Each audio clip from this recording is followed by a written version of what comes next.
कहो खुदा से मेरी मुश्किलें बड़ी हैं, ये मुश्किलों से कह दो मेरा खुदा बड़ा है, मेरा खुदा बड़ा है, मेरा खुदा बड़ा है।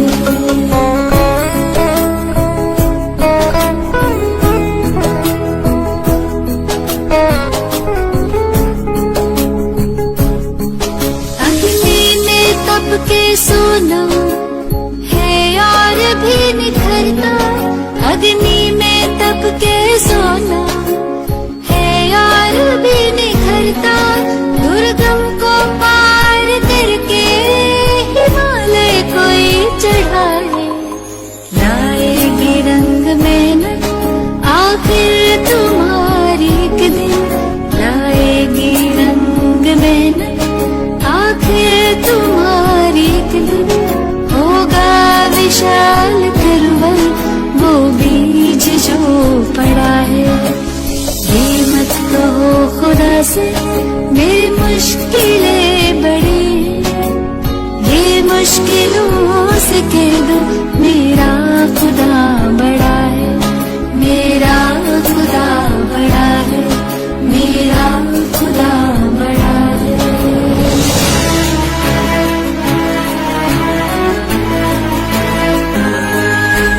वो सर्व शक्तियों से जब साथ है हमारे, वो सर्व शक्तियों से जब साथ है हमारे, हर काम उसके रहते हर बस हुआ पड़ा है, कभी हारना ना हिम्मत का कदम बढ़ाओ, कभी हारना ना हिम्मत का कदम बढ़ाओ, हजारों कदम बढ़ाने वो सामने खड़ा है। ये मत कहो खुदा से मेरी मुश्किलें बड़ी हैं, ये मुश्किलों से कह दो मेरा खुदा बड़ा है, ये मुश्किलों से कह दो मेरा खुदा बड़ा है, मेरा खुदा बड़ा है, मेरा खुदा बड़ा है, मेरा खुदा बड़ा है। बंदी छोड़ सतगुरु रामपाल जी महाराज जी की जय हो। परमेश्वर की सभी प्यारी आत्माओं को दास का सत्साहिब। पुण्यात्माओं, पूर्ण परमेश्वर कबीर साहिब जी ने एक बार पुनः कलयुग की इस बिचली पीढ़ी में सतगुरु रूप धारण करके हमें जिस अनमोल सत भक्ति और तत्व ज्ञान से परिचित करवाया है, निसंदेह इस घोर कलयुग में हम सब पर उनकी तरफ से यह असीम अनुकंपा का प्रतीक है, और इस अनुकंपा के लिए हम उस समर्थ परमात्मा का जितना गुणगान करें उतना ही कम होगा। सतगुरु आशीर्वाद से आज हम रक्षा मंत्र के सरलार्थ को समझने की कोशिश करते हैं।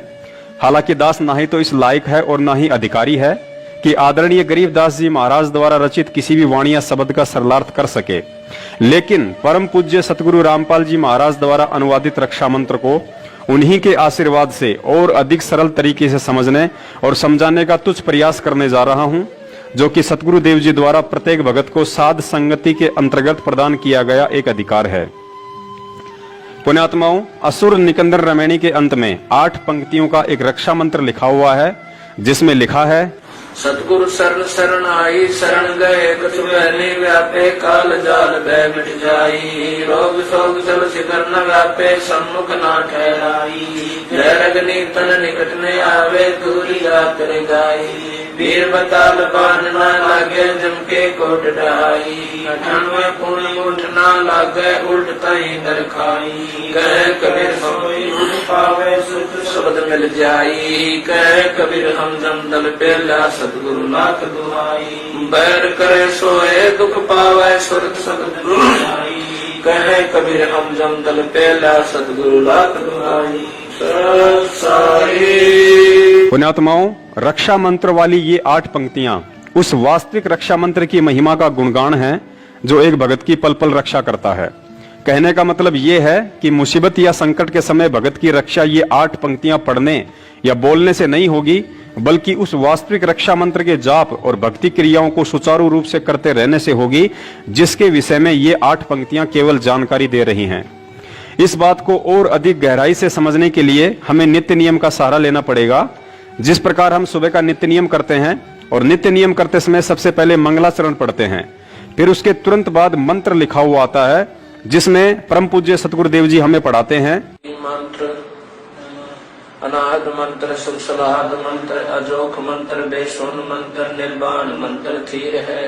आदि मंत्र, युगादि मंत्र, भंगी मंत्र, सदा सत्संगी मंत्र, लौलीन मंत्र गैर गंभीर है। सोहम सुभान मंत्र, अगम अनुराग मंत्र, निर्भय अडोल मंत्र, निर्गुण निर्बंध मंत्र, निश्चल मंत्र नहीं गैबी गुलजार मंत्र, निर्भय निर्धार मंत्र, सुम्र सुकृत मंत्र, अगमे अबंच मंत्र, अगली मंत्र पदलम फराक मंत्र, बिल स्नान लाभ मंत्र, जलमल जहूर मंत्र, सर्वम भरपूर मंत्र, सैलान मंत्र, रंकार गरक मंत्र, तेज मुंज बरक मंत्र, अदली अबंध मंत्र, अजपा निसंत मंत्र, अवगत नाद मंत्र, दिल में दीदार वाणी विनोद मंत्र, आनंद शोध मंत्र, खुर्शी करार मंत्र, अनभय उच्चार मंत्र, उदुर मंत्र, फजल साहिब सतराम मंत्र, सायनी काम मंत्र, भारत प्रकाश मंत्र, हीरंबर उल्लास मंत्र, मोले मलार मंत्र, परग बीस साहिब सतराम मंत्र, सायनी काम मंत्र, भारत प्रकाश मंत्र, हीरंबर उल्लास मंत्र, मोले मलार मंत्र, परग बीस। पुण्यात्माओं, अब कोई अनजान व्यक्ति नित्य नियम को पढ़कर कहे कि ये इतने सारे मंत्र वही हैं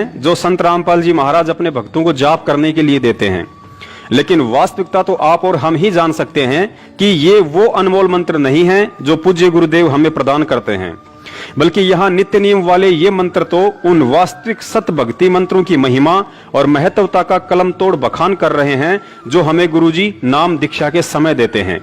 यहाँ सिर्फ आदरणीय गरीबदास जी महाराज जी ने हम तुच्छ बुद्धि जीवों को समझाने की कोशिश की है कि हे पुण्यात्माओं, तुम्हें सतगुरुदेव द्वारा जो प्रथम मंत्र और सतनाम दिया जाता है, तुम इन मंत्रों को ऐसे ही मत जानना। ये वो अनमोल मंत्र हैं जो युगों युगांतर बाद कुछ ही सौभाग्यशाली आत्माओं को प्राप्त होते हैं। और फिर हमें ये विश्वास दिलाने के लिए कि यह सप्त गायत्री मंत्र और सतनाम कितना अनमोल है, कुछ इस तरह बताया। अनाहद मंत्र अर्थात नाम दीक्षा के वक्त सतगुरु हमें जो मंत्र देते हैं उसकी कोई अनाहद यानी सीमा नहीं है, चाहे कितना ही जाप क्यों ना करो। सुख सलाहद मंत्र अर्थात यह अनमोल मंत्र सदैव सुख प्रदान करने वाला है।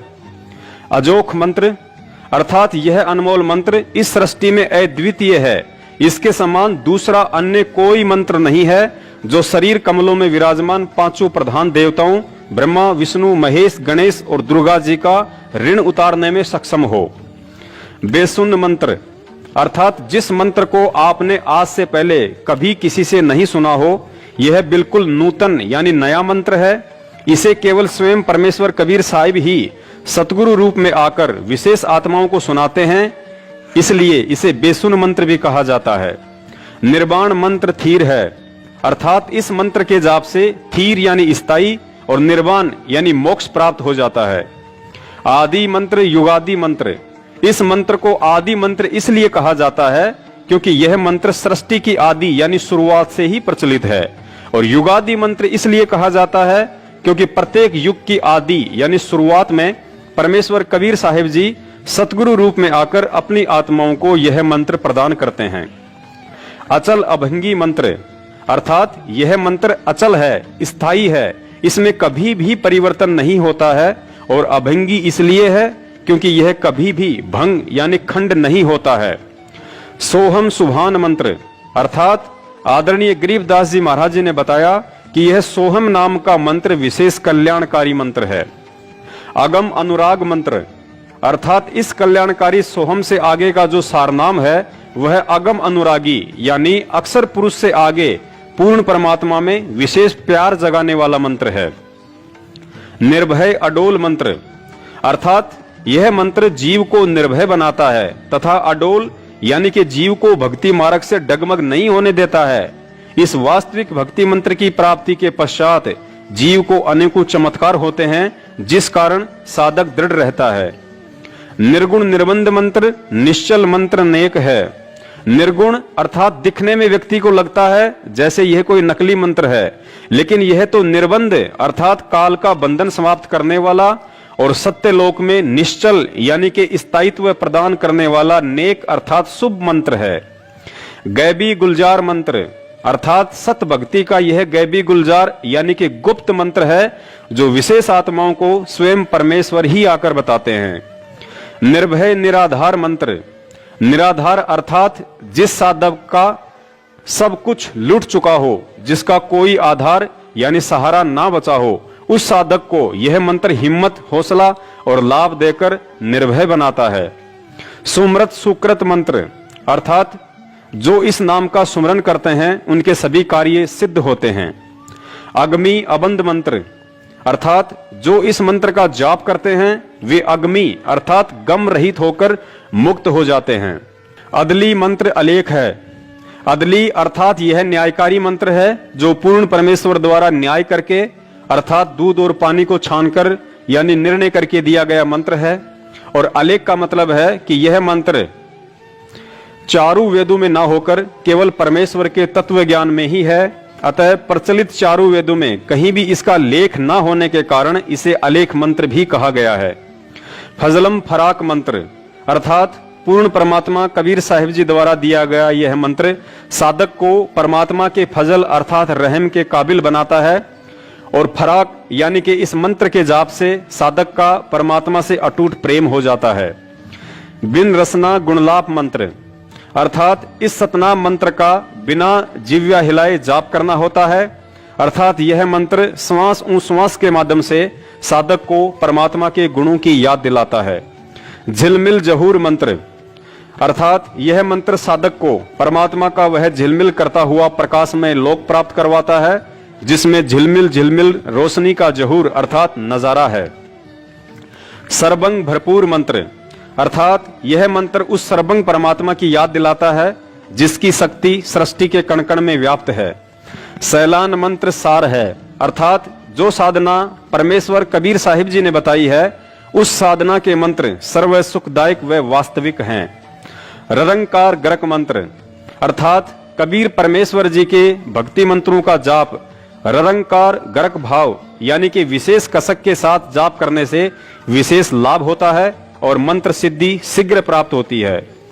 तेज पुंज परख मंत्र अर्थात इन मंत्रों का जाप परमात्मा को पहचानने के लिए करें, क्योंकि प्रकाश ज्योति निरंजन का भी है, प्रकाश अक्षर पुरुष का भी है और प्रकाश पूर्ण परमेश्वर कबीर साहिब जी का भी है।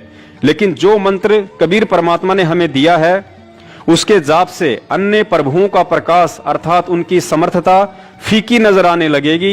इससे पहचान होती है कि कहीं हम गलती से काल को भगवान मानकर उसके जाल में तो नहीं फंस रहे हैं। अदली अबंध मंत्र अजप्पा निसंद मंत्र अर्थात यह न्यायकारी मंत्र सभी बंधनों से छुड़वाने वाला है। इस सतनाम मंत्र का जाप श्वास श्वास से होता है। अविगत अनाहद मंत्र आनंद असोद मंत्र अर्थात एक मंत्र यह भी है कि भगत सबको प्यार से बोले, मधुर वचन कहे, इसमें स्वयं को भी सुख व आनंद का अनुभव होता है तथा दूसरे भी खुश रहते हैं। खुर्सी करार मंत्र अर्थात यह मंत्र मां के गर्भ में परमात्मा से किया गया सच्चा वादा याद दिलाने वाला है। अनभय उच्चार मंत्र अर्थात कबीर परमेश्वर जी ने जो प्रथम मंत्र सतनाम व सारनाम दिया है उसका निर्भय होकर जाप करो, यह कोई धोखे वाला मंत्र नहीं है। उज्जवल मंत्र अलेख है अर्थात यह मंत्र आपके जीवन को अंधकार से उजाले में ले जाने वाला उज्जवल मंत्र है।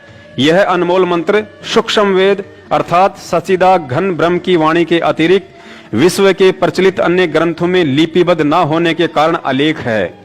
साहिब सतराम मंत्र साही निकाम मंत्र अर्थात यह सतमंत्र अविनाशी परमात्मा का है जो निकाम अर्थात निस्वार्थ भाव से हमारे लिए यहाँ आते हैं। पारक प्रकाश मंत्र अर्थात पारखी संत ही परमात्मा के प्रकाश को पहचानते हैं। हीरंबर हुलास मंत्र अर्थात परमात्मा हीरे की तरह स्वयं प्रकाशित है। यह हुल्लास अर्थात बड़ी खुशी की बात है। मोले मलार मंत्र पलक बीच खलक है अर्थात उस परमात्मा की भक्ति से जैसे सावन के महीने में विशेष प्रक्रिया खुशी की होती है और मलार गान गाते हैं, तथा उस परमात्मा ने सर्व संसार को पलक झपकने जितने समय में उत्पन्न किया, फिर विधान बनाकर छोड़ दिया। कर्मा अनुसार नर मादा से उत्पत्ति होती है और निर्धारित समय पर मृत्यु हो जाती है। इसलिए जन्म मरण तथा बुढ़ापे के कष्ट से मुक्ति के लिए उस परमात्मा के मंत्रों का जाप करना चाहिए।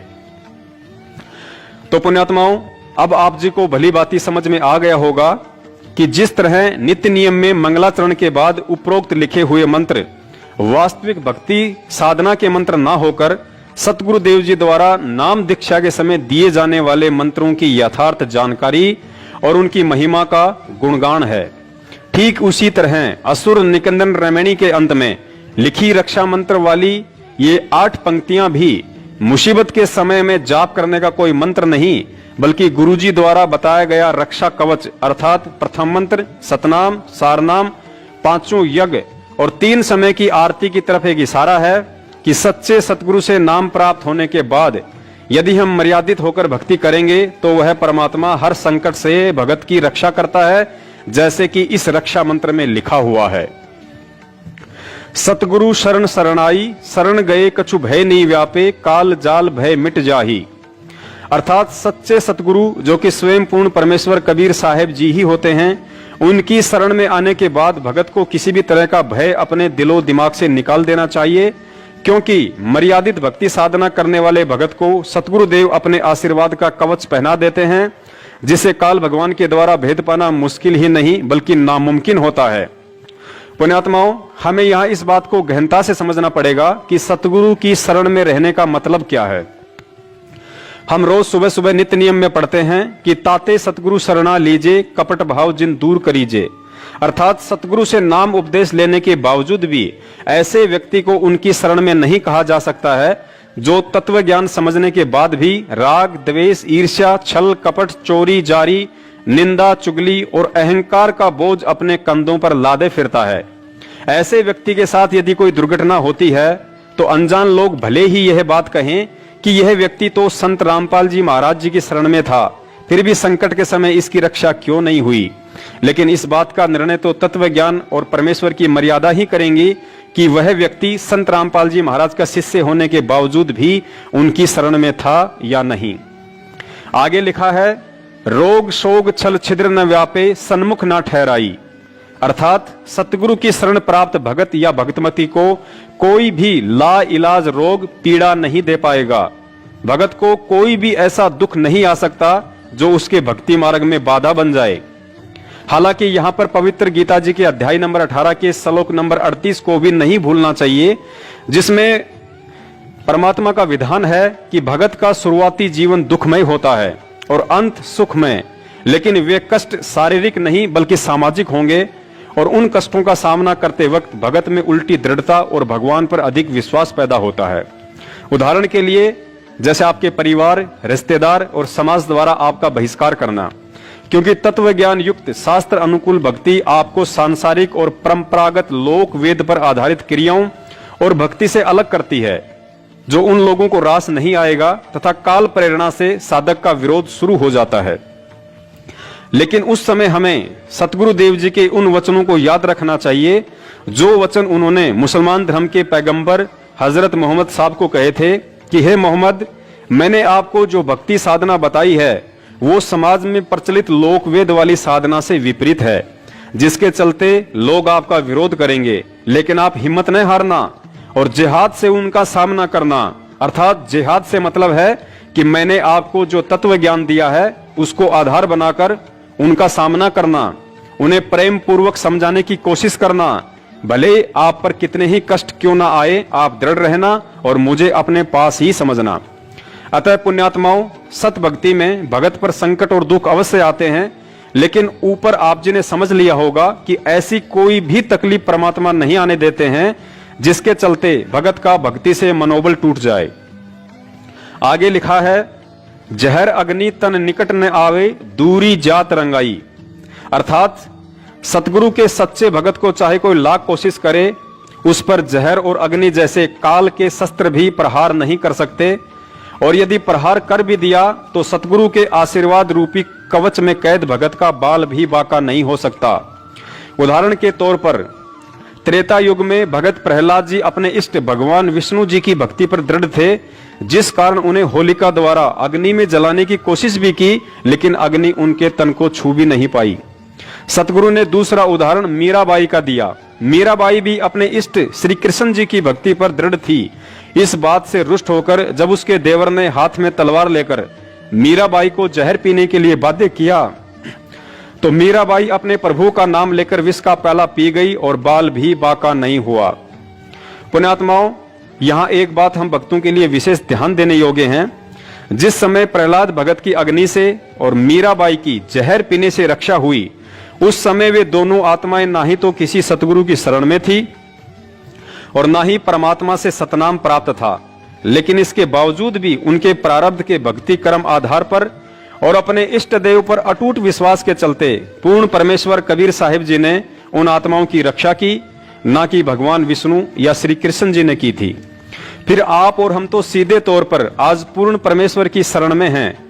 ये बात अलग है कि आज वह परमात्मा सतगुरु रामपाल जी महाराज जी के रूप में हमारे साथ है और उनका वास्तविक सतनाम भी हमें प्राप्त है। ऐसे में यदि हम उनकी शरण में हैं, अर्थात उनके द्वारा बख्शीश सत भक्ति को मर्यादा में रहकर कर रहे हैं, तो निश्चित तौर पर जहर और अग्नि जैसे काल के शस्त्र भी भगत को हानि नहीं पहुंचा सकते। और इसी विश्वास के आधार पर दास ने 16 मार्च 2020 को कोरोना वायरस को लेकर जो वीडियो बनाया था और मोदी जी से अपील की थी कि अगर मुझे 1000 कोरोना वायरस से संक्रमित लोगों के बीच भी रखा जाए तो वह परमात्मा कोरोना से मुझे किसी भी तरह की हानि नहीं होने देगा, क्योंकि कोरोना संक्रमण एक रोग है जिसके विषय में रक्षा मंत्र में स्पष्ट लिखा गया है कि रोग शोग छल छिद्र न व्यापे, सन्मुख न ठहराई। रक्षा मंत्र में आगे लिखा है, वीर बेताल बाण ना लागे, यम के कोट डहाई, 98 पुण्य मूठ ना लागे, उल्ट ताही दरखाई। अर्थात गुरुजी ने बताया कि सत भक्ति करने वाले भक्तों के ऊपर वीर और बेताल नाम के इन दो काल एजेंट का भी किसी तरह का दाव नहीं लग सकता, जो कि सूक्ष्म रूप में काल प्रेरणा से भक्तिहीन प्राणियों को कष्ट देते हैं। इसके अलावा गुरुजी ने बताया कि 98 प्रकार के जंत्र मंत्र होते हैं जिनके द्वारा भक्तिहीन प्राणियों को दुखी किया जाता है। अगर मेरे भगत के ऊपर उन जंत्र मंत्रों का प्रयोग भी किया गया तो वह दाव उल्टा उसी व्यक्ति को दुखदाई होगा और भगत की रक्षा होगी। आगे लिखा है, बैर करे सो ही दुख पावे, सुरती शब्द मिल जाही, कहें कबीर हम जमदम पेल्या, सतगुरु लाख दुहाई। अंत में सतगुरुदेव जी ने बताया, यदि मेरे भगत से कोई राग द्वेष या ईर्ष्या भाव रखेगा तो वह स्वयं ही दुखी रहेगा और मेरे भगत की भक्ति बढ़ेगी। शब्द में सुरती अर्थात नाम मंत्र में भगत का और अधिक विश्वास बढ़ेगा। कबीर साहिब जी कहते हैं कि मेरे नाम के आगे यमदूतों के दल डर कर भाग खड़े होते हैं। इस बात को मैं सतगुरु की दुहाई देकर कहता हूं। और पुण्यात्माओं, इसके अलावा वैसे भी सतगुरुदेव जी ने हमें समझाया कि मुसीबत के समय आपने यदि प्रथम मंत्र मिला हुआ है तो उसका जाप, सतनाम मिला हुआ है तो सतनाम का, और सारनाम मिला हुआ है तो उसी का जाप करना है, ना कि अन्य कोई तरीका अपनाना है। अतः स्पष्ट है कि असुर निकंदन रमेणी वाला रक्षा मंत्र किसी मुसीबत के समय जाप करने का नहीं है और ना ही वास्तविक मंत्रों को छोड़कर उसे पढ़ने से भगत की रक्षा हो पाएगी। तो पुण्यात्माओं, परम पूज्य सतगुरु रामपाल जी महाराज जी के आशीर्वाद से आज हमने बहुत ही सरल तरीके से रक्षा मंत्र तथा नाम दीक्षा मंत्रों की महिमा और महत्वता के विषय में विशेष जानकारी हासिल की। किसी भी तरह की शाब्दिक या आर्थिक त्रुटि के लिए दास सतगुरुदेव जी से क्षमा प्रार्थी है। दास का अगला वीडियो आगामी 8 सितंबर 2020 को आने वाले सतगुरु प्रगट दिवस को लेकर होगा। पुण्यात्माओं, दास अपने सतगुरुदेव जी के अलावा इस सृष्टि में अन्य किसी भी शक्ति या व्यक्ति से नहीं डरता है, क्योंकि मेरे ऊपर उनके आशीर्वाद और तत्व ज्ञान की विशेष दया है। दया आप सब पर भी है, लेकिन भक्ति में सारा दारमदार विश्वास पर टिका होता है।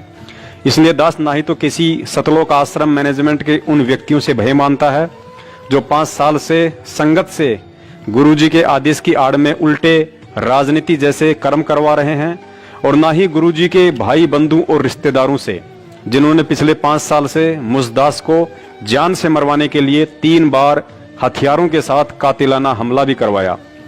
लेकिन दास को ना ही तो मौत का भय है और ना ही जीने की खुशी, और यही वजह है कि सतगुरु को अपना शीश सौंप देने के कारण ही वे पल पल दास के साथ साईं की तरह रहते हैं। आप इन वीडियो को देखें या ना देखें, इन्हें आगे शेयर करें या ना करें, लेकिन दास तत्व ज्ञान आधार से अपना शिष्य धर्म निभाता आ रहा है और निभाता रहेगा। सत साहिब, बंदी छोड़ सतगुरु रामपाल जी महाराज की जय हो।